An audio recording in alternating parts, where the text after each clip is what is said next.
So as we all know, the Eastern Conference landscape is just looking kind of bizarre right now. I mean, we obviously see the teams such as Boston or even the Pacers. They lost their two key players, Tyrese Halliburton and Jason Tatum, and they're probably not going to be competing next year. But besides those other two teams, we see a lot of other teams, especially the teams that weren't even in the playoffs last year, or they were lower seeds, just making big moves or making these, win here pieces to just put themselves in a good position to compete for next season. I mean, there's multiple teams. You got like the Hawks, you got the Magic, you got the Raptors, that people legitimately forget that they traded for Brandon Ingram. I do think Toronto's probably going to be a playoff team next year. I wouldn't be surprised if they're a top 5 seed. Now, is that the Raptors fan of me being biased? Well, most likely, but just looking at the squad they have, I mean, they're going to be a pretty decent team.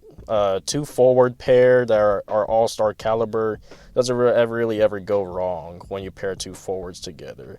Not to mention the depth they have. They have a pretty solid bench, so I wouldn't be surprised if Toronto, just surprises some people. But looking at other teams, such as Orlando, they added Desmond Bane. One of their needs was just a third guy that could just create plays, create a shot off the dribble, and obviously, the Magic in general just needed shooting.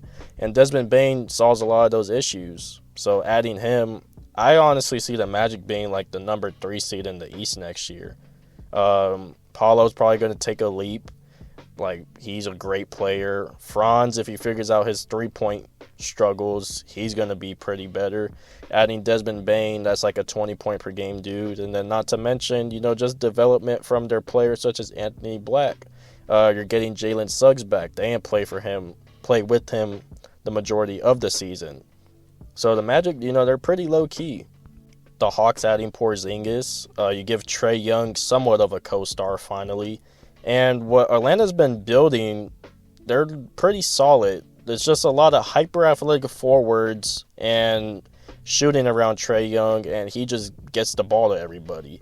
Jalen Johnson, before he got injured, was set up for all-star caliber year. He was averaging around 21 and 10, I believe, before he got injured. And, Trae Young just willed them to the playoffs once he got injured. They were like a 5 seed, I believe, before he got injured. They were in the playoffs, I clearly remember. But adding Porzingis to that mix, could he get back to being like a 20-point-per-game dude, a low 20-point-per-game dude? I think he could. He takes a lot of threes. He's very trigger-happy, and he just lets it fly. And then, having a guy like Onyeka Okongwu next to Porzingis, another big that could stretch the floor, I think that's just going to work very well at the Hawks. They're probably going to be a pretty surprised team coming into next season. One team that's definitely on my dark horse contention, though, is the 76ers.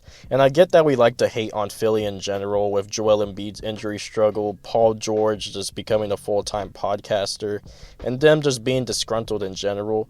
But I do think Philly has the capabilities to just be a contender next year. I mean, if you get Joel Embiid back to MVP form, and he somehow manages to stay healthy, you have arguably the best player in the league back at it. And when Joel Embiid is the best player in the league, arguably, he leads you to some wins. He could lead you to a first seed. Not to mention you have Tyrese Maxey. Paul George doesn't have that much injuries. He could be, somewhat of the player he was in LA, maybe 18 points per game. They have an exciting rookie of VJ Edgecombe. We'll see what he does. He looks pretty hungry to me. Justin Edwards, undrafted rookie, he was pretty nice last year. I see a lot of Miles Bridges in him.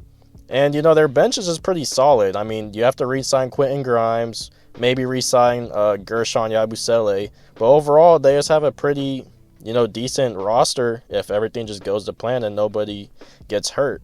And that's the key. That's the thing with Philly. Availability is the best ability.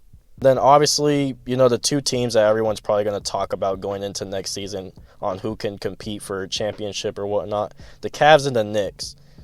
They have the rosters, they have the players. Can they just get it done in a weaker Eastern Conference? And we're going to see, but the East is just very wide open right now.